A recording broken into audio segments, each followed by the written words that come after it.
hinihingi ko po konti ang inyong atensyon sa panagalian. Tayo po ay ihandog po natin si Zephaniah.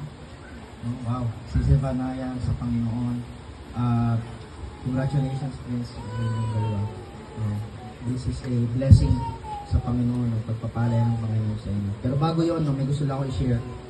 Bago natin ipanalangin, ihandog sa Panginoon si Zephaniah. Sa Bible kasi, even si Jesus ay inihandog sa Panginoon. No? Kumbaga, ang ating Panginoong Jesus, siya ay inihandog sa Panginoon dahil gusto kong model ng Ama na kailangan ng bawat mga bata ay inahandog sa Panginoon.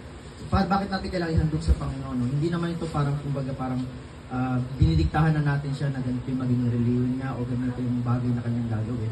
Pero gusto natin na yung bata nito yung maging isang blessed na bata. No? Pagpalain ng Panginoon, professional ng Panginoon. At higit sa lahat, ang Panginoon ang mangunguna sa kanyang buhay. No? Sabi sa Lucas chapter 2 verse 22, "Now when the days of her purification according to the law of Moses were completed, they brought him to Jerusalem to present him to the Lord." So ito po yung ginawa ni Maria at ni Jose kay Jesus. So ang paghandog ay hindi nagdadala ng kaligtasan. Okay? So kumbaga paglaki po ni Zephaniah, kayo Prince, kayong mag-asawa, kayo ang mag-guide sa kanya para makakilala sa Panginoon at para lumakad siya sa, kumbaga, sa kalooban ng Panginoon.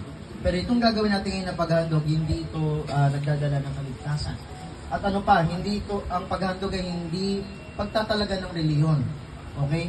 So kung ihandog natin siya ngayon, no, hindi ito ibig sabihin na born again na si Zephaniah, kundi paglaki niya, siya ay magde-decide. Kasi nga, ang gusto ng Panginoon na ang isang tao ay magdesisyon na sumunod sa Kanya, ang isang tao ay magdesisyon na tanggapin siya bilang Panginoon tagapagligtas ng kanyang buhay. And ang panalangin natin na si Zephaniah sa pamamagitan ng paggabay ng kanyang mga magulang ay si Zephaniah ay lalaki na matuwid sa harapan ng Panginoon. No? Sabi sa Lucas chapter 2 verse 52, ito yung pagkatapos ihandog si Jesus, ni Maria at ni Jose sa templo. Ito yung nangyari po, no? Sabi doon, "And Jesus increased in wisdom and stature and in favor with God and men."